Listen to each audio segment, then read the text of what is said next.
잠시 기도드리겠습니다. 하나님 아버지, 더운 날씨 가운데도 저희를 은혜 가운데 보호해 주시고 또 수예배 자리로 저희를 이끌어 주신 것 감사합니다. 늘 하나님을 가까이 하는 삶을 살도록 저희를 붙잡아 주시며 특별히 질병으로 인해 고생을 하고 있는 우리 성도들 또한 그들의 가족들을 하나님께서 위로하시고 그리스도의 피 묻은 손으로 안수하시사 우리 성도들 가운데 바른 치료와 회복이 있도록 또 정상적으로 하나님 앞에 예배드릴 수 있도록 하나님 복 내려 주시옵소서. 예수 그리스도의 이름으로 기도하옵나이다. 아멘. 우리 오늘 읽었던 사무엘상 21장 1절부터 9절까지 말씀을 통해서 다윗과 진설병이라고 하는 제목으로 하나님 말씀 전하겠습니다. 우리 앞에 나와 있는 내용을 제가 조금 좀 설명을 좀 드리겠습니다. 이 사건이 어떻게 된 건지요. 우리가 잘 아는 대로 앞부분에 보면 다윗이 집에서 머무르고 있을 때 그때 사울이 보낸 사람이 다윗을 죽이려고 집을 포위한 사건이 있었습니다. 그래서 그의 아내 미갈이 당신이 내일까지 아침까지 여기 있으면 당신이 죽는다. 빨리 도망가라. 그래서 아내 미갈의 도움으로 집을 벗어나가지고 도망을 갔어요. 근데 이 다윗의 특성상 다윗이 항상 가는 곳은 항상 하나님 가까운 곳이에요. 그때는 누구에게 가냐면 사무엘에게 갔었거든요. 근데 오늘 본문에서는 다윗이 어디로 가냐면 높 제사장 있는 성막으로 약간 피하는 사건이 있는데 어떻든 그 사무엘이 있는 곳으로 가서 거기서 얼마 동안 머물다가 거기도 이제 발각이 돼가지고 다윗이 요나단을 몰래 찾아가고 얘기를 했어요. 당신 아버지가 나를 죽이려고 하는데 이거 왜 그러냐 당신 아버지가. 그랬더니 요나단이 말하기를 오해다. 우리 아버지가 그럴 사람이 아니다. 분명히 너를 죽이려고 했다 그러면 나한테 알렸을 텐데 내가 몰랐다. 그러니까 다윗이 진짜다. 나를 죽이려고 한다. 그랬더니만 요나단이 물어보기를 그러면 내가 어떻게 하면 좋겠느냐. 방법을 좀 말해달라. 그랬더니 다윗이 말하기를 초하루에 특별히 음식을 나누는데 그때 어떻든 간에 당신의 아버지가 나에 대한 얘기가 나오면 반응을 보일 것이다. 긍정적인 반응을 보이면 내가 돌아오고 부정적인 반응을 보이면 내가 도망을 가겠다.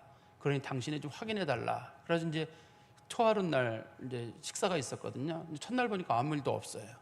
둘째 날 보니까 사울이 다윗 어디 갔냐 물어봐서 요나단이 말하기를 그의 아버지 집에 그 연례 저기로 드리는 매년 드리는 매년제가 있어서 거기 간다 그래서 제가 허락을 했습니다라고 하니까 그 사울 왕이 누가 허락을 하라 그랬냐 그러면서 창을 들어가지고 요나단에게 던졌거든요. 그러면서 요나단에게 하는 말이 네가 어떻게 그런 일을 하느냐. 다윗이 살아있는 한 너와 내 나라는 반드시 망하게 된다. 그러니 다윗을 반드시 죽여야만 한다고 얘기를 했습니다. 이 얘기를 듣고 나서 요나단이 생각하기를 우리 아버지가 다윗을 죽이려고 하는 게 사실이었구나.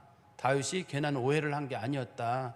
그걸 생각을 해가지고 다윗과 요나단이 원래 약속했던 장소가 있거든요. 거기 가가지고 다윗이 화살을 쏴요. 멀리 화살을 쏜 다음에 그의 부하에게 빨리 가서 화살 가져와라.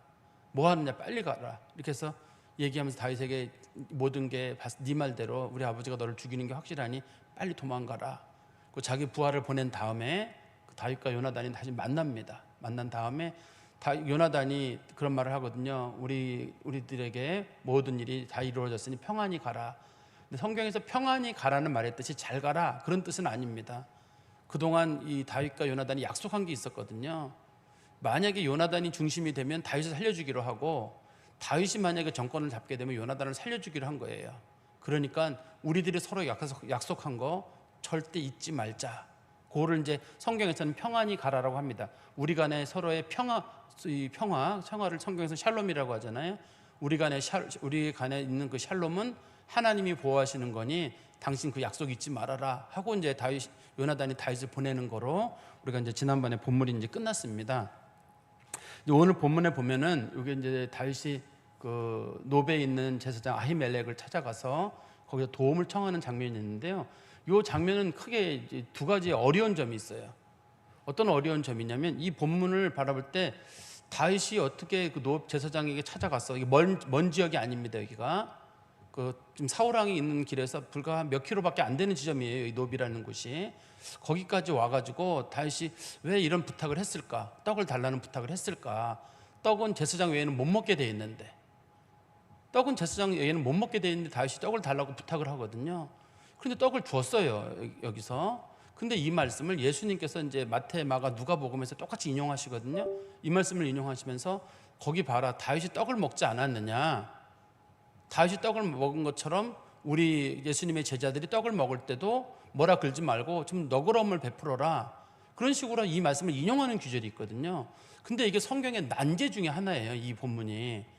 왜냐하면 다윗은 하나님 말씀을 잘 지키는 사람이거든요. 근데 그 떡은 제사장 외에는 먹지 말라고 레위기에 언급이 돼 있어요. 근데 다윗은 제사장이 아니잖아요. 근데 다윗이 먹었거든요. 그리고 다윗이 그날 거짓말을 했거든요. 다윗이 지금 도망을 가는 길이었는데 제사장이 거짓말을 한 거예요. 너 어디 가느냐? 왕의 심부름으로 내가 어디 급히 가는 길입니다. 거짓말을 해가지고 지금 아히멜렉이 다윗의 말에 넘어가서 지금 음식을 주는 면이 없잖아 있잖아요. 그러면은 다윗은 그러면 하나님 앞에 거짓말을 해도 되느냐? 근데 이 말씀을 예수님께서는 인용하시면서 이거 다윗에게 음식을 준 건 잘한 일이다라고 예수님이 얘기를 하고 있거든요. 예수님께서. 그래서 이 성경 규절이 상당히 어려워요. 성경 규절을 그냥 쉽게 보면 그냥 노업에 있는 제사장을 만나가지고 음식을 나눠 먹었다. 또 한 가지는 예수님께서 이 규절을 마가복음 2장에서 인용하실 때 당시의 제사장이 아비아달이었다고 예수님이 인용을 하세요. 마가복음 2장 26절에서 여기 보면은 제사장 아히멜렉이라고 돼 있잖아요. 아비아달은 아히멜렉의 아들이거든요. 그때 아주 어린 애기예요. 어린 애기인데 이게 왜 아히멜렉이 아니라 아비아달을 예수님이 인용을 했는지 그것도 우리가 또 성경을 보면 어려워요. 왜냐하면 예수님이 하신 말씀은 가장 정확한 말씀이어야 되잖아요. 예수님께서 모르고 했다 이럴 수는 없는 거 아니에요. 성경이라고 하는 게. 그래서 이 말씀 자체가 좀 이렇게 간단하게 보면 쉬운 말인데 예수님께서 마태복음, 마가복음, 누가복음에 3번 따로따로 말씀하셨거든요. 그 말씀하신 상황하고 우리가 보다 보면 이게 왜 이게 가능한 일이었는지, 다윗이 이걸 먹었는데도 이게 어떻게 가능한 일이었는지, 그리고 그러니까 이 말씀의 원래 뜻, 그다음에 예수님께서 이거를 용인하시는 데는 이유가 있을 거 아니에요. 그 뜻을 우리가 좀 살펴보는 시간이 됐으면 하는 바람이 있습니다. 우리 1절 말씀 볼까요? 다윗이 노베 가서 제사장 아히멜렉에게 이르니 아히멜렉이 떨며 다윗을 영접하여 그에게 이르되 어찌 내가 홀로 있고 함께 있는 자가 아무도 없느냐 하니, 다윗이 이제 노브이라고 하는 지역을 가서 아히멜렉을 만났는데요. 노브이라고 하는 지역이 정확하게 어딘지는 사람들이 잘 몰라요. 이게 노브이라고 하는 지역이 정확하게 어딘지는 모릅니다만 성경에 보면 노브의 위치를 알 만한 게 성경에 언급이 된 부분이 있습니다. 우리 한번 이사야서를 보세요. 이사야서 10장 32절에 보면 이사야서 10장 32절 아직 이날에 그가 노베에서 쉬고 딸 시온산 곧 예루살렘 산을 향하여 그 손을 흔들리로다. 이런 표현이 있어요. 다시 보세요. 이사야 10장 32절에 보면 아직 이날에 그가 노베에서 쉬고 딸 시온산 곧 예루살렘 산을 향하여 그 손을 흔들리로다. 이런 표현이 있거든요. 이게 무슨 얘기냐면 이사야가 예언을 할 때 아수르가 쳐들어올 것인데 먼저 노베 들렀다가 잠깐 쉬고 예루살렘을 공격할 것이다. 그런 거예요. 히스기야 왕 때 이제 아수르 쳐들어올 거에 대한 그런 예언에 대한 본문이거든요. 그러니까 이 본문의 내용을 보면 노비라고 하는 지역이 예루살렘 바로 위구나. 근데 예루살렘에서 조금 더 올라가면 사울왕이 왕궁으로 쓰고 있는 기브아가 거기 있어요. 예루살렘에서 기브아가 멀지 않습니다. 이게 사실 예루살렘도 일부는 베냐민 땅이에요. 나중에는 이제 유다 지파의 땅이 됩니다만 실제로는 일부가 기브아 지역 베냐민 땅입니다. 그러니까 베냐민 땅이 넓지 않아요. 베냐민 땅이 길쭉하게 돼 있거든요. 길쭉하게 돼 있는데 그 중에 일부분을 끼고 있거든요. 그런데다가 사울의 기브아가 멀질 않아요. 그러니까 지금 다윗이 도망가는 길에 멀리 도망간 게 아니라 잠깐 지금 그 사울의 기브아에서 그 요나단을 만나가지고 요나단이 화살 쏜 다음에 다윗은 도망가는 거잖아요. 도망가서 지금 여기 가는 길이었거든요. 거기서 이제 머무르게 된 겁니다. 근데 당시에 왜 여기 노비라고 하는 지역에 갔냐면 우리 성경에 보시면 그 사사기에 보면은 당시에 성막이 어디 있었냐면 실로에 있었어요. 실로에 있었는데 당시 홈리와 비느하스가 법궤를 뺏김으로 인해 가지고 법궤를 뺏겨가지고 그 하나님께서 실로를 거름더미로 만들어 버렸어요. 그게 우리가 그리스도인들이 생각하는 가장 최악의 경우라고 우리가 보통 부르는데 거름더미란 말은 블레셋 사람들이 화장실로 만들어 버렸어요. 실로를, 성막을, 교회를, 우리로 말하면 교회예요. 교회를 자신들의 화장실로 만들어 버린 사건이 있었어요.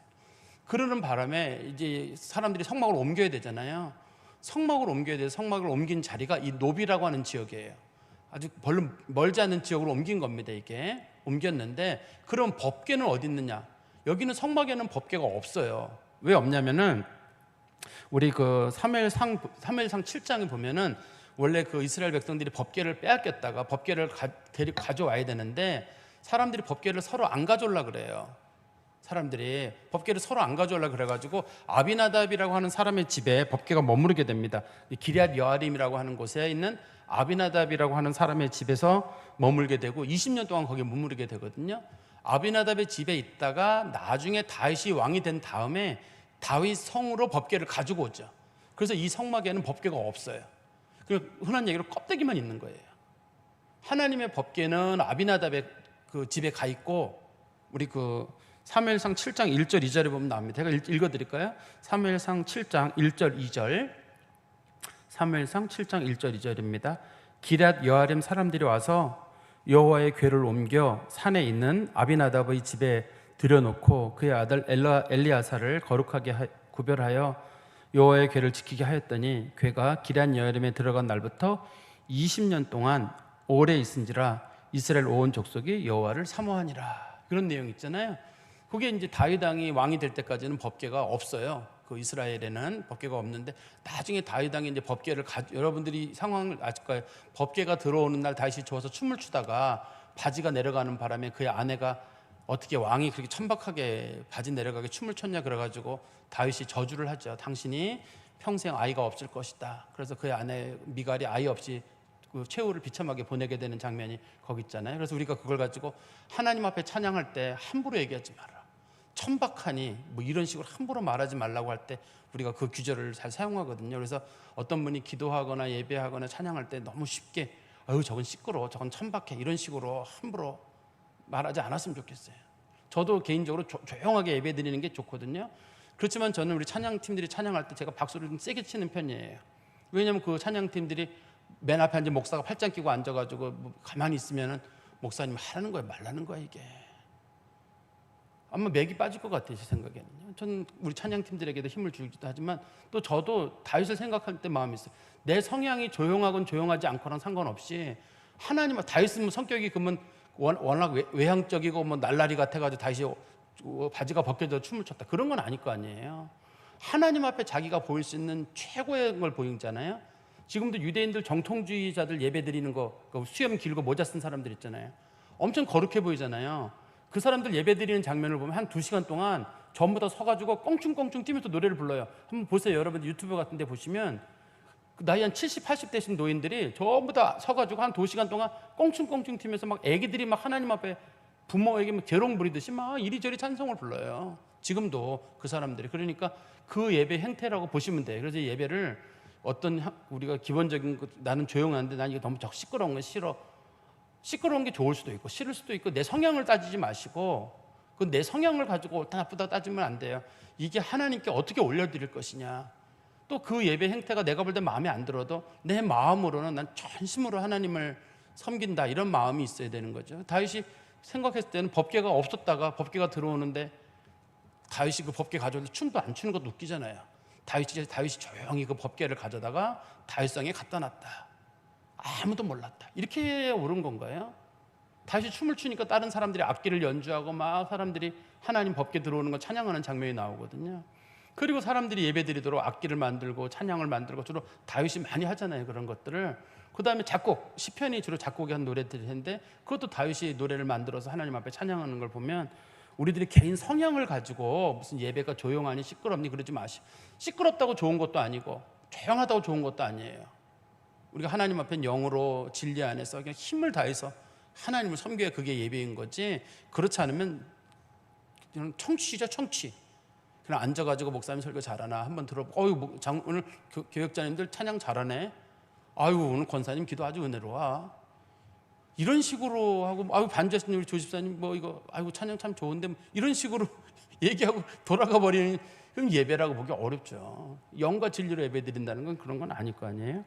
어떻든 제가 약간 좀 곁으로 나갔는데 어떻든 간에 이 본문에 다시 보시면 21장 1절에 보세요. 다윗이 노베 가서 제사장 아히멜렉에게 이르니 아히멜렉이 떨었다 할 때 여기 아히멜렉이라고 하는 사람은 누구냐면 그 우리 잘 아는 엘리 제사장 있잖아요. 엘리 제사장의 아들이 비느하스예요. 홈리와 비느하스가 있었잖아요. 비느하스의 아들이 아히둡이에요. 아히둡이 그 아들이고, 그 다음에 그 아히둡의 아들이 아히멜렉하고 아히야예요. 아들이 둘이에요. 하나는 아히야고 하나는 아히멜렉이에요. 그리고 이 아히멜렉의 아들이 아비아달이에요. 사무엘상 14장에 보면 사울왕을 섬기는 전속 제사장이 있어요. 전속 제사장이 있습니다. 여기는 지금 성막을 지키는 높 제사장은 아히멜렉이잖아요. 사울왕 옆에서 전속으로 하나님의 뜻을 구별하는 사람이 있어요. 그 사람 이름이 아히야예요. 그 아히멜렉이 형제예요. 그거 제가 나중에 왜 이거 설명드리는지 여러분들이 나중에 두시면 알 것 같아요. 그래서 이 아히멜렉이 거기서 이제 그 다윗이 오는 걸 보고 본문에 보면 이런 표현이 있잖아요. 잘 보세요. 다윗이 노베 가서 제사장 아히멜렉에게 이르니 아히멜렉이 떨며 다윗을 영접하여. 왜 떨었을까? 다윗이 무서워서 그랬나? 다윗이 군인이어서 싸움을 잘해서 그랬나? 그런 건 아니에요. 좀 전에 말씀드린 대로 다윗과 지금 사울왕의 관계를 이 아히멜렉이 알아요. 자기 그 형제가 아히야가 동생인지 형인지는 몰라요. 형제라고 하면 돼 있거든요. 자기 형제가 사울왕의 직속 제사장으로 있어요. 제사장으로 있기 때문에 이 사람이 지금 사울왕과 다윗과의 관계에 관련된 여러 가지 얘기들을 이미 했을 거예요. 아히멜렉에게 했고, 아히멜렉이 이후 이 사건을, 당시 사울왕의 분노가 어느 정도인지 알기 때문에 이후 자기에게 일어날 일을 어느 정도 예측을 했다고 봐야 돼요. 향후 앞으로 어떤 일이 있게 되냐면요, 한번 성경 말씀 보세요. 우리 사무엘상 21장 18절 19절이에요. 이 사건으로 해서 어떤 일이 생기게 되냐면 사무엘상 21장 18절 19절. 왕이 도액에게 이르되 너는 돌아가서 제사장들을 죽이라 하매 에돔 사람 도액이 돌아가서 제사장들을 쳐서 그날에 세모포 입은 자 85명을 죽였고, 또 제사장들의 성읍 노베 남녀와 아이들과 젖 먹는 자들과 소와 나귀와 양을 칼로 쳤더라. 노베에 있는 모든 사람이 한 명도 남김없이 다 죽게 됩니다. 심지어는 양과 소까지 다 죽여요, 사울왕이. 그때 누구 하나 살아남냐면 몰래 살아남았던 아비아달이 살아남아가지고 다윗왕에게 가거든요. 나중에 그 사람 하나만 살아남아요. 지금 이거를 당시의 정치적인 분위기를, 사울이 얼만큼 다윗에 대한 증오를 보이고 있는지를 알고 있는 거예요. 이 사람이, 아히멜렉이 알고 있기 때문에 저 사람 여기 들어오면 안 돼요. 저 사람 여기 들어와서 나랑 만났다는 사실만 알게 되면 그것만으로도 큰 일이 있어요. 왜냐하면 여기 누가 와 있냐면, 지금 여기에 누가 와 있냐면요, 7절에 보세요. 그날에 사울의 신하 한 사람이 여호와 앞에 머물렀는데 그는 도액이라 이름하는 에돔 사람이요 사울의 목자장이다. 우리는 목자장 그러니까 아마 그 양을 키우고 뭐 소를 키우는 사람이 도액이라는 사람이 있었나 보지 이렇게 생각하기 쉽잖아요. 목자장이란 말의 뜻은 군대의 지휘관을 부르는 말입니다. 군대의 지휘관이 여기 와 있는데 여기 왜 와 있나요? 어떤 분들은 하나님의 뜻을 물으러 와 있다고 되어 있는데, 하나님의 뜻을 묻는 사람은 이미 아히야라고 하는 제사장이 그 사울왕에게 붙어 있어요. 직속 그 전속 제사장이 붙어 있습니다. 여기는 다윗이 이쪽으로 올 것을 예상을 해가지고, 다윗이 이미 사무엘에게 한번 간 적이 있기 때문에 여기 분명히 다윗이 올 거라고 예측을 해가지고 여기 와서 기다리고 있는 거거든요. 지금 여기 지금 도액이 여기서 기다리고 있는 거예요. 그 사람이 거기다 또 에돔 사람이잖아요. 에돔 사람이기 때문에 에돔 사람들은 원래 이스라엘이랑 약간 원수 관계에 있는 그런 사람이거든요. 하나님께서 아말렉만 멀리하라고 한 게 아니라 에돔, 모압, 암몬 사람 다 멀리하라고 했거든요. 이스라엘 백성도 출애굽할 때 에돔 광야를 지날 때 이스라엘 사람들이 참 못되게 굴어가지고 하나님께서 에돔 사람하고는 영원히 원수가 되라고 했어요. 근데 그 사람을 사울왕이 자기 군대의 지휘관으로 뽑았어요. 왜 이렇게 외부인을 지휘관으로 뽑냐면, 이 같은 민족 사람들을 처리를 못해요. 그런데 이렇게 외부인을 이렇게 용병으로 끌어들이는 경우 그 사람이 자기가 원하는 어떤 특별한 일을 할 때 처리할 수 있어요. 그래서 돈을 주고 용병을 고용하는 거예요. 이스라엘 백성들은 용병이 아닙니다. 대부분 월급이 없어요. 다 농사 짓다가 갑자기 이렇게 불려가지고 전쟁에 참여하는 거거든요. 이스라엘은 그렇게 참여하는데, 다윗왕도 마찬가지. 다윗도 최측근 부대가 있어요. 우리가 보면 다윗의 쌈자라는 군인들 많이 있잖아요. 그렇지만 다윗의 최정예 부대가 있어요. 그 사람들은 그렛 사람하고 블렛 사람이에요. 크레타 사람하고 블렛의 사람의 일부를 다윗이 자기의 군 최측근 용병으로 만들어요. 그래서 다윗이 그 압살롬을 피해서 도망갈 때 다 배신하거든요. 압살롬 쪽으로 가거든요. 다윗의 측근들이 다 배신해요. 그때 배신하지 않았던 사람이 그렛 사람하고 블렛 사람만, 다윗왕이 도망가던 마하나임, 요단강 동쪽에 마하나임이라는 동네에 있거든요. 그 동으로 도망갈 때 그렛 사람하고 블렛 사람만 따라가요. 그러니까 이 용병이라고 하는 역할이 그런 역할이에요. 여기 본문에서는 지금 이제 도액이 그런 역할을 하는 사람인데, 그런 것 때문에 지금 아히멜렉이 이거 그 사람이 왔는데 이거 엄청난 일이 앞으로 일어나고 분명히 피바람이 일어날 텐데 여기 어떻게 왔느냐라고 물어보는 거잖아요. 다시 보십시오. 21절 중간에 보시면 그에게 이르되 어찌하여 내가 홀로 있고 함께하는 자가 아무도 없느냐, 왜 혼자냐는 거예요. 지금 이게 걱정하는 거잖아요. 한편으로는 당신 군대 장관인데, 지금 알고 있기로는 다윗과 그 사울의 관계를 알고 있지만 다윗은 군대 장관이라 다윗을 따르는 사람들이 많이 있거든요. 근데 다윗이 지금 왜 혼자 있냐고 지금 물어보는 거예요. 사실 다윗은 지금 혼자입니다. 사실은 군인들은 없어요, 이 본문의 내용상으로는. 그렇지만 이것도 하나의 지금 문제거리예요. 왜냐하면 예수님께서 마태복음이나 마가복음에 인용하실 때 다윗이 혼자가 아니라 여러 사람이 같이 있었다고 예수님이 인용을 하시는 본문이 들어있어요. 그래서 그것도 하나 문제예요. 우리 한번 보세요. 한번 마태복음 12장 3절에 보시면, 마태복음 12장 3절에서 예수님께서 이 구절을 인용하시면서 이런 말씀하시거든요. 예수께서 이르시되 다윗이 자기와 그 함께한 자들이 시장할 때 한 일을 잊지 못하였느냐, 이렇게 돼 있잖아요. 다윗과 다윗의 부하들이 함께 있을 때, 그때 배고파했을 때 그때 아히멜렉에게 빵 받은 사건을 알지 못했느냐라고 했거든요. 그러니까 이 본문을 우리가 볼 때 좀 조심스럽게 봐야 되는 게 있는 거예요. 본문상으로는 분명히 다윗이 지금 혼자 저기 지금 아히멜렉이 있는 노베 가 있는 겁니다. 그때 다시 보시면 2절에 다윗이 제사장 아히멜렉에게 이르되 왕이 내게 일을 명령하시고 이르시기를 내가 너를 보내는 것과 내게 명령한 일은 아무것도 사람에게 알리지 말라 하시기로 내가 나의 소년들을 이러이러한 곳으로 오라고 말하였나이다. 지금은 제가 혼자 가지만 나의 소년들에게 어디로 지점에서 우리 몇 월 며칠 날 만나자고 약속을 했습니다. 그래서 만나는 지점과 장소가 다 정해져 있는데 그 사람들은 글로 올 겁니다. 지금 나와 나의 부하들은 비밀 작전을 수행 중입니다. 그러니까 혼자 온 이유는 왕이 나한테 비밀스럽게 혼자 비밀 작전을 하라 그래서 내가 혼자 움직이고 있는 거고, 내 부하들은 뒤에서 따로 움직이고 있습니다. 이렇게 얘기를 한 거예요. 그러나 이제 이 얘기 중에 비밀 작전을 수행했다고 하는 건 거짓말이에요. 다윗이 살려고 한 거짓말인데, 그럼 부하들이 있느냐 없냐? 그거는 거짓말인지 아닌지 확인할 수가 없어요. 이 본문의 내용상 봐서는 거짓말이거든요. 부하랑 없어요. 혼자 다니는 거거든요. 근데 아까 말씀드렸던 마태복음 12장 3절에 예수님께서 다윗의 부하들과 함께 있었다고 돼 있잖아요. 예수님 말씀하셨거든요. 그렇기 때문에 다윗이 아마 부하들과 어느 지점에서 만나기는 했나 보구나, 우리가 그렇게 짐작을 해야지, 여기 없다고 해가지고 예수님이 거짓말했다, 예수님 몰랐다, 이런 식으로 할 수는 없는 거 아니에요. 예수님께서 분명히 말씀하시는 걸 보면 다윗과 그의 함께한 사람들이 시장했을 때 한 일을 잊지 못했냐 하는 걸 보니까 여기서는 다윗이 혼자인 게 분명히 보여요. 그리고 다윗이 부하들을 만나는 건 사실 22장에 가서 나타나거든요. 그렇지만 다윗이 자기 부하들과 어떤 약속을 해가지고 함께 이렇게 만나기로 한 건 사실인 것 같습니다.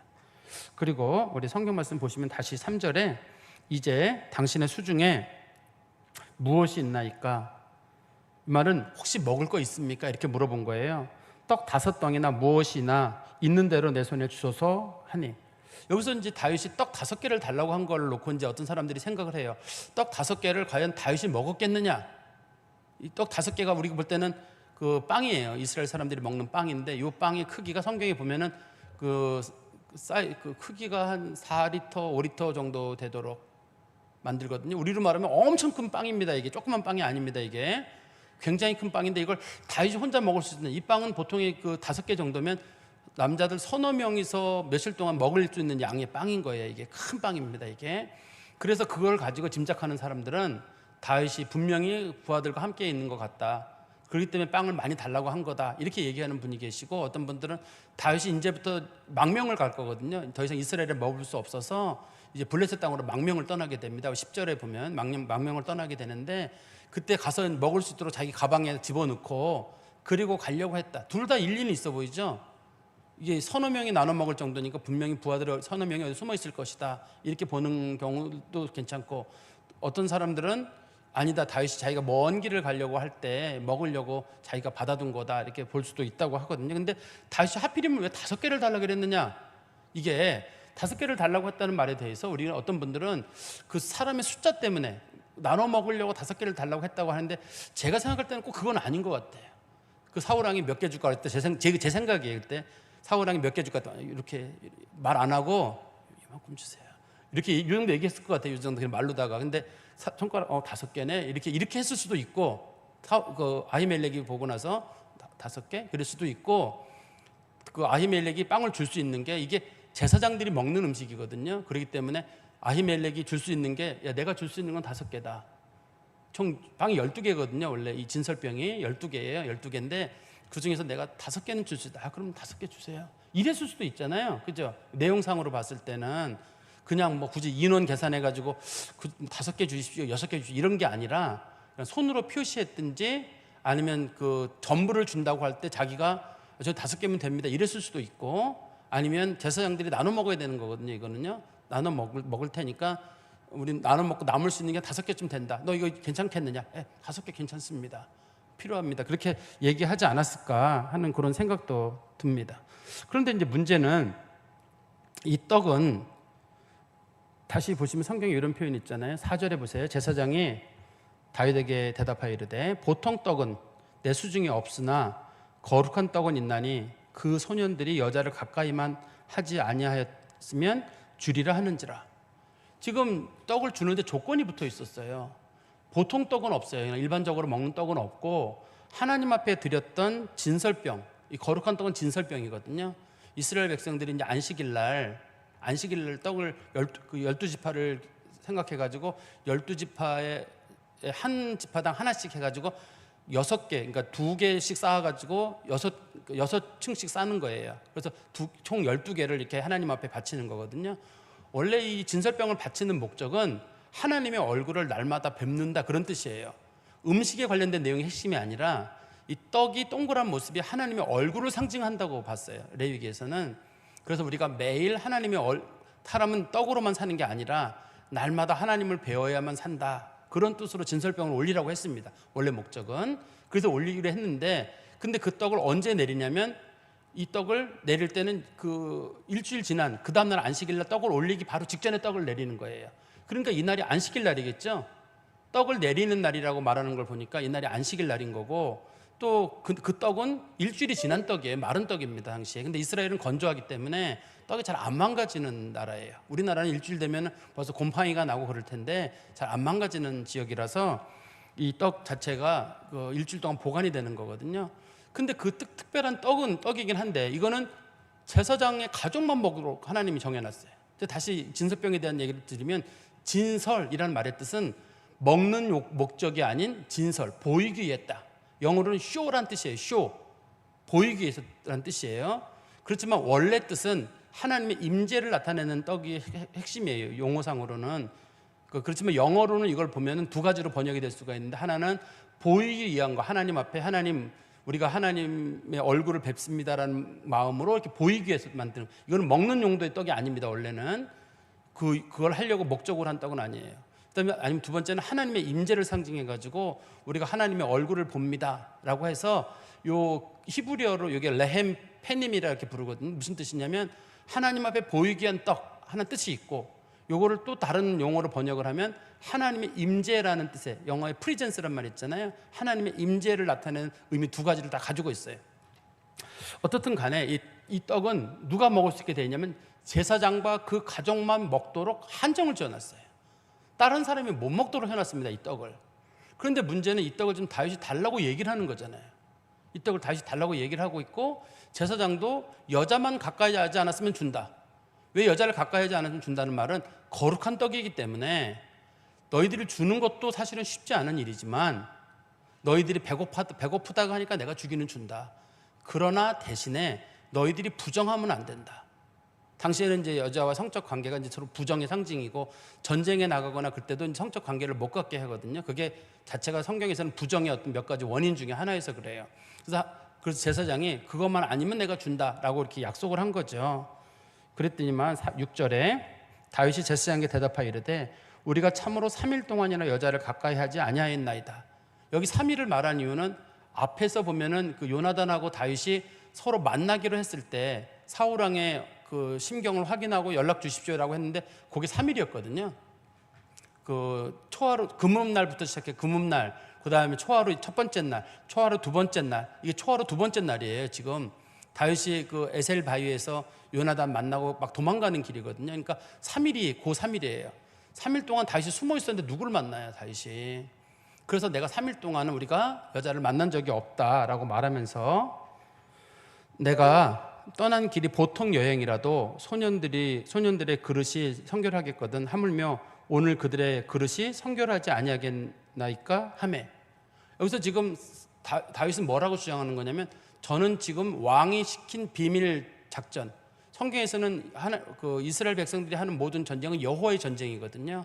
그래서 하나님의 거룩한 일을 위해서 내가 지금 전쟁에 나가는 길인데 이 일에서 내가 어떻게 여자를 가까이 하겠느냐. 이 본문에서 보면 그릇이란 말을 쓰잖아요. 소년들의 그릇이라는 말의 뜻은 남성의 성기를 부르는 성경의 그런 완곡적인 표현입니다, 이게.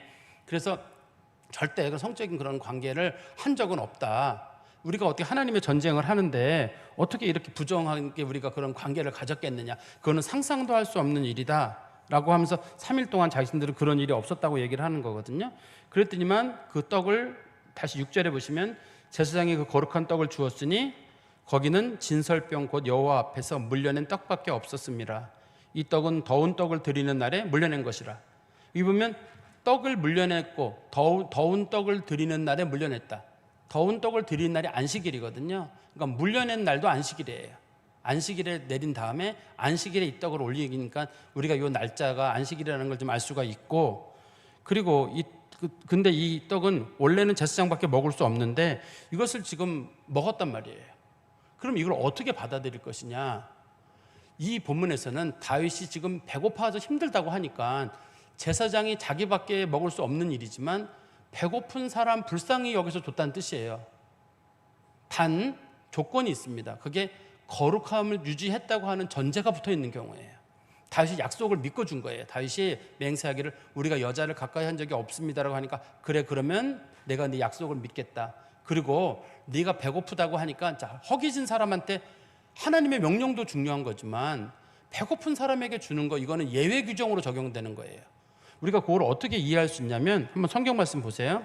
마태복음에 보면 예수님께서 하신 말씀을 보시면 우리가 이해가 되는데, 마태복음 보세요. 12장에 보시면 마태복음 12장에서 예수님께서 이 본문을 말씀하시는 본문의 맥락이 있습니다. 한번 보세요. 12장 1절부터 5절입니다.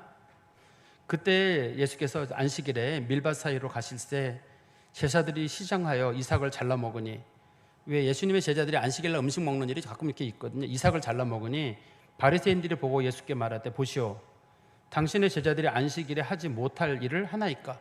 지금 다윗도 안식일에 지금 음식을 먹은 거잖아요. 그 진설병을 먹은 건데 왜 안식일에 먹었느냐, 그렇게 얘기를 하니까 예수께서 이르시되 다윗이 자기와 함께한 자들이 시장할 때 한 일을 잊지 못하였느냐. 그가 하나님의 전에 들어가서 제사장 외에는 자기나 그 함께한 자들이 먹어서는 안 되는 진설병을 먹지 아니하였느냐. 먹으면 안 돼요. 그렇지만 이거는 누가 준 거냐면 제사장 아히멜렉이 준 거예요. 불쌍해가지고. 배고픈 사람이 굶어 죽겠다고 지금 하는데 얼마 동안 못 먹었냐. 3일 동안 못 먹었습니다. 배고파 쩔쩔매는데 그걸 안 주겠냐는 거예요. 그리고 나서 예수님 말씀하시기를 그다음 5절에 보시면 또 안식일에 제사장들이 성전에서 안식을 범하여도 죄가 없음을 너희가 율법에서 읽지 못하였느냐. 내가 너에게 이르노니 성전보다 더 큰 이가 여기 있느니라. 나는 자비를 원하고 제사를 원하지 아니하노라 하신 뜻을 너희가 알았더라면 무죄한 자를 정죄하지 아니하였으리라. 여기 핵심이 이거잖아요. 자비를 원하고 제사를 원하지 않는다. 원칙이라고 하는 게 있지만 아히멜렉이 이 떡을 준 이유는 뭐냐면 다윗이 불쌍해서 그런 거예요. 배고파서 저 사람 그냥 가다가 쓰러질 것 같은데 어떻게 안 주냐는 거예요.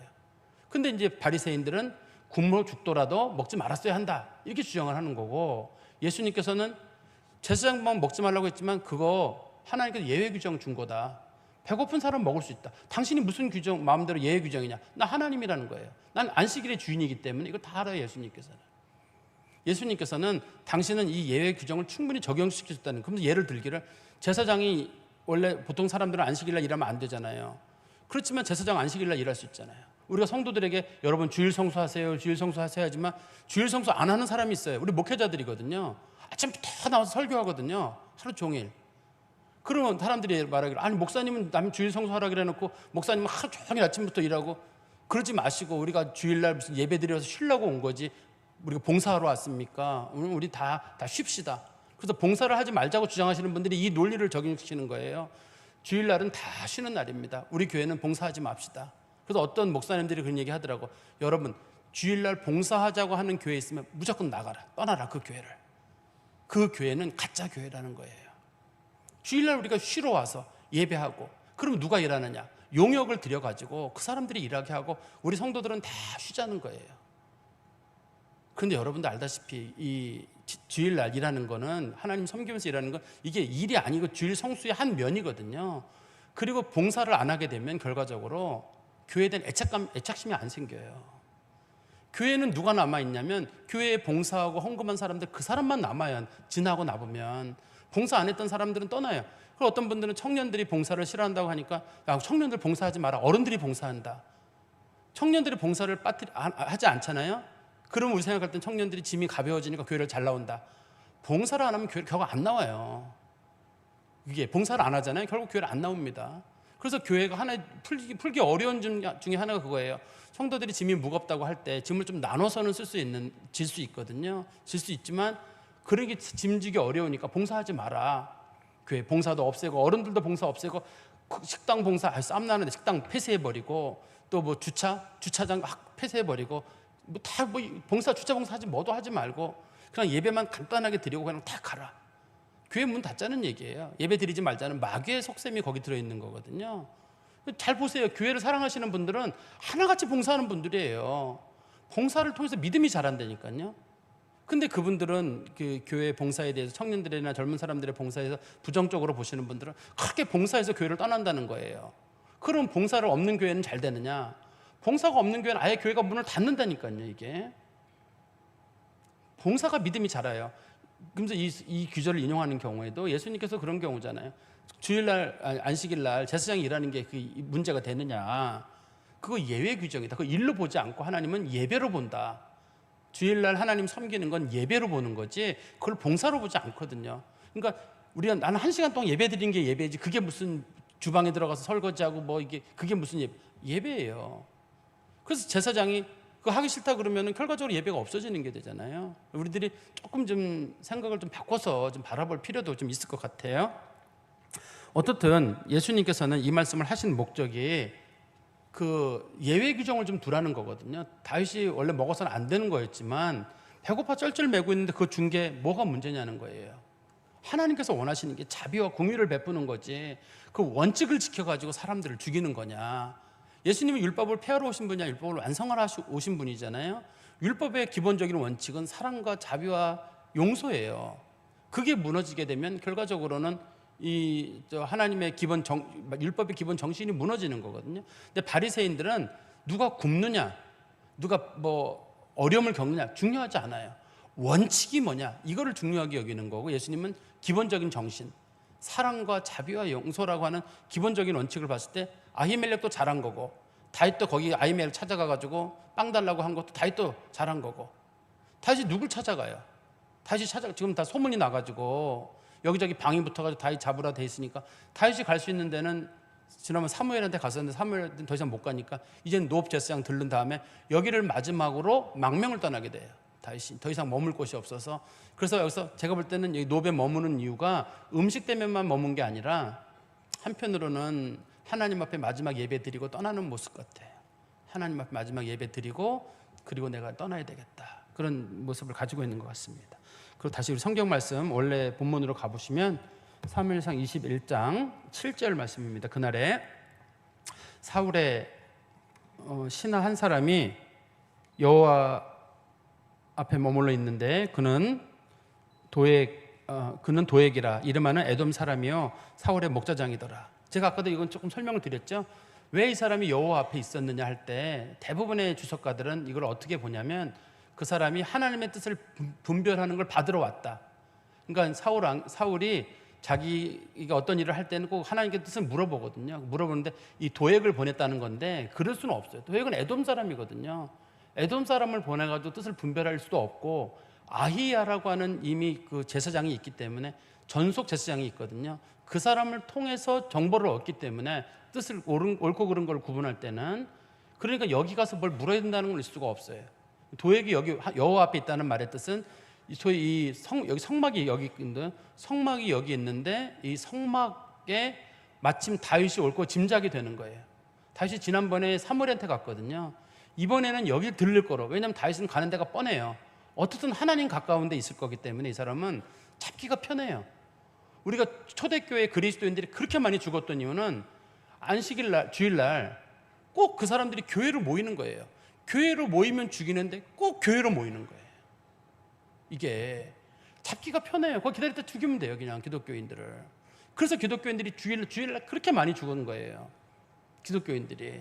그래서 막 죽인다고 위협을 해도 다 갈아입고 예배드리러 식구들이 애기들까지 다 데리고 교회로 오는 거예요. 보통 사람들은 그 위기에 놓이면 교회 안 오잖아요. 요즘 같은 경우 좀만 더워서 안 오고, 뭐 때문에 안 오고, 뭐 때문에 우리 안 올 만한 이유가 얼마나, 사람 때문에 안 오고 시험 들어 안 오고 얼마나 많아요. 근데 옛날에는 죽어라고 오는 거예요, 이게 교회를. 그러니까 체포가 되기가 쉽거든요. 다윗도 마찬가지예요. 여기 지금 이 도액이 와서 그 사울이 숨겨놓은 사람이 여기 와 있을 거로 짐작이 돼 있는데, 왜 에돔 사람을 여기다 보내놨냐면, 측근이기도 하지만 다윗이 모르는 사람 같아요. 왜냐하면 다윗이 군대 장관이었기 때문에 웬만하면 다 알거든요. 근데 도액이라는 인물은 다윗이 모르는 인물이니까 그 사람이 거기 숨어서 다윗이 오나 안 오나 망을 보고 살펴보고 있던 것 같거든요. 그래서 그 사람이 거기 있었는데, 8절 보십시오. 다윗이 아히멜렉에게 이르되 여기 당신의 수중에 칼이나 창이 없나이까. 사실 뭐 칼이나 창이 있냐 없냐 물어보는 것 자체가 쉬운 일은 아닙니다만, 어떻든 또 군사작전을 지금 수행 중이라고 하는 사람이 칼이나 창이 없다고 하는 것도 좀 웃긴 일이에요. 그러면 아히멜렉이 그럴 거거든요. 아니, 작전 수행하는 사람이 칼도 없느냐 이럴 수도 있는데, 아히멜렉은 이걸 그냥 순수하게 잘 받아들인 것 같아요. 거기서 문제를 제기하지 않고요. 왕이 급함으로 8절 중간입니다. 내가 칼과 무기를 가지지 못하였나이다. 다윗이 뭐라 그러냐면, 왕이 빨리 가라 그래서 제가 칼과 무기를 챙기지 못했습니다 라고 하니까 아히멜렉이 그래? 라고 하면서 9절에 제사장이 이르되 내가 엘라 골짜기에서 죽인 블레셋 사람 골리앗의 칼을 보자기에 싸서 에봇 뒤에 있으니 내가 그것을 가지려거든 가지라. 골리앗의 칼을 가지고 가라고 지금 얘기를 했어요. 그러면 이제 여러분들이 생각할 때 도대체 골리앗의 칼이 얼마인가를 이제 짐작을 해야 될 거 아니에요. 우리 앞부분에 보시면 그 다윗이 전쟁을 하게 사무엘하 17장인가 보면은 다윗이 골리앗하고 싸우기 직전에 골리앗의 그 무기가 나와요. 거기에 다윗이 그 골리앗이 그 갑옷을 입고 있었는데 갑옷의 무기는 한 60kg 정도 됐대더라. 그 다음에 골리앗이 그때 칼을 가지고 있었네. 혹시 한번 기억해 보시겠어요? 혹시 골리앗의 무기 중에 칼이 있었나요? 골리앗은 창병이에요. 창을 가지고 있어요. 창의 길이가, 창의 앞부분에 있는 그 금속이 있는 그 무게가 거기 성경에 보면 한 6.84kg다 이렇게 돼 있어요. 그 크기가 창병이에요. 그 다음에 등에다가 단창을 꽂았다고 돼 있어요. 이 골리앗은 칼이 없어요. 이 정식적인 무기에는, 골리앗의 공적인 무기에는. 근데 우리가 알고 있기로는 분명히 다윗이 돌멩이를 던져가지고 머리를 맞춘 다음에 골리앗의 칼로다가 목을 자른 걸 알고 있는데, 맞아요. 그러면 이 골리앗이 가지고 있던 칼은, 골리앗은 창병이기 때문에 큰 칼을 가지고 있지 않아요. 등에 단창하고 가지고 다니는 단검이든지, 옛날에 군인들이 다리에다가 칼을 양쪽으로 꽂고 다니거든요. 조그만 칼이에요. 그러니까 다윗이 가져가지, 골리앗이 쓰던 그 수십 킬로짜리면은 다윗이 등에다 메고 가다가 결국은 쓰러졌대더라. 이렇게 돼야 되는 거기 때문에 다윗이 그 칼을 휘두를 수가 없어요. 그 칼 자체를. 그 17장에 보면 골리앗의 무기에 칼이 들어있지가 않아요. 그 칼은 조그만 단창하고 함께 보통 등에다가 두는 단검이든지 그 갑옷 다리 쪽에다가 두는 단검이라고 불려지는 그런 것으로 우리가 볼 수 있을 것 같습니다. 그래서 그걸 가지고 갔는데, 왜 에봇 있는 데다 뒀냐면, 우리가 앞부분에서도 보면은, 사사기에도 보면은 이스라엘 사람들이 법궤를 빼앗겼을 때 사람들이 법궤를 어디다 갖다 놨냐면 다곤 신전에다 갖다 놔요. 그 신의 그 앞에 전리품을 갖다 줘가지고 여호와를 우리가 이겼다, 라는 하는 뜻으로 신을 조롱하기 위해서 갖다 놓는 거거든요. 그때 다윗과 골리앗이 싸울 때도 골리앗이 그랬거든요. 너희 신과 우리 신이 누가 옳은지 한번 보자. 그래서 골리앗을 죽이고 난 다음에 그 칼을 가져다가 하나님의 그 성막에다가 갖다 놓으니고 거기는 법궤는 없기 때문에 에봇만 있거든요. 에봇을 걸어놓는 창고가 있는데 거기다가 칼을 갖다 놓은 이유는 하나님께서 블레셋의 신을 이겼다라는 의미로 거기다 칼을 갖다 놓은 거예요. 이 칼을. 다윗이 그 칼을 가지고 이제 전쟁에 나가게 됩니다. 우리가 이제 말씀의 결론을 맺으면 하나님께서 다윗을 준비하시는데 하나님이 준비하시는 거예요. 아히멜렉 같이 목숨을 바쳐서 다윗을 도와주는 사람이 있는 거예요. 아히멜렉은 이미 알아요. 사무엘을 통해서나 이미 여러 가지 정보를 통해서 하나님이 다윗을 세우신다는 사실을 이미 알고 있고 골리앗을 이긴 사건이나 그런 걸 볼 때 저 사람 하나님이 쓰는 사람이다. 그래서 이게 이 사람 때문에 자기가 큰 어려움을 당할 건 알아요. 그래서 여기서 아히멜렉이 떡 못 준다. 지금 도에게 숨어 있는 나 너 못 준다. 칼 못 준다. 이거 주면 자기 죽거든요. 자기 가족이 22장에서 제가 아까 말씀드렸잖아요. 거기 있는 제사장도 85명이 제사장 85명이나 있습니다. 85명 다 죽고 자식들 여자들까지 싹 죽거든요. 이게 성경에서 나오는 가장 잔인한 방법 중에 하나인데 이걸 지금 사울이 이걸 한 거거든요. 사울이 이걸 하게 되면 다 죽게 되는데 그런데도 불구하고 끝까지 믿음 지키면서 아히멜렉이라고 하는 헌신적인 사람이 거기 있는 거예요. 그리고 제사장만밖에 먹을 수 없는 그 진설병, 근데 그거 주잖아요. 배고픈 사람에게 줄 수 있다고 본 거예요. 아히멜렉이. 이거 뭐 하나님이 먹으라고 우리만 먹으라고 한 거지만 이거 배고픈 사람이 나눠 먹으면 어떻느냐. 예수님께서도 아히멜렉이 잘했다라고 말씀하셨거든요. 그리고 마침내 거기 칼도 있는 거예요. 다윗이 자기가 골리앗 이겼을 때 썼던 그 칼을 자기가 가지고 이제 전쟁에 나가게 되는데 하나님이 준비하시는 것 같아요. 다윗이라고 하는 인물을 세워가는데 하나님 준비를 하시고, 그 다음에 아히멜렉이 이 음식을 준 것은 아주 이례적인 거라고 제가 말씀드렸잖아요. 제사장이 있다가 아무나 막 나눠주고 그럴 수는 없어요. 정말 배고픈 사람, 정결을 유지한 사람, 여호와의 전쟁을 수행한다고 하니까 그걸 믿고 준 거거든요. 당시에 준 거였기 때문에 그런 기본적인 전제가 들어있는 건데, 예수님은 이걸 가지고 뭘 말씀하셨냐면 하나님의 계명이라는 것도 중요한 게 중요하지만 무엇보다도 예외 규정을 항상 둬라. 예외 규정을 두는 거예요. 사람이 배가 고프거든, 측은하거든, 불쌍하거든 너그러움을 베풀어라. 그게 하나님이 주시는 말씀의 기본 본질이에요. 사람에 대해 좀 너그러운 마음을 갖는 거예요. 빡빡하게 원칙을 가지고 이렇게 하는 게 아니라 사람은 늘 부족하고 약하거든요. 좀 너그러움을 갖도록. 우리도 주님께로부터 너그러움을 받아가지고 죄를 많이 저질러도 주님 모른 척 하시고 덮어주시잖아요. 우리도 다른 사람들에게 좀 너그러움을 받도록. 우리도 살아오는 동안에 많은 사람들로부터 받은 게 많아요. 근데 우리도 받았으니 또 나누는 게 또 당연한 일이고 이게 그리스도인들이 해야 될 일인데, 우리에게서는 마치 바리새인들처럼 너그러움은 많이 없어지고 원칙은 지킨다고 하는 그런 것만 남아있는 게 아닌가. 예수님께서는 율법을 폐하려는 게 아니라 완성하러 오셨다고 말씀하시면서도 이게 율법의 완성이라는 건 율법 정신에 대한 회복이거든요. 예수님 율법을 한마디로 뭐라 그러셨냐면 하나님을 사랑하고 내 이웃을 내 몸과 같이 사랑하라. 이게 율법이요 선지자의 강령이니라. 기본적인 정신이라고 말씀하셨거든요.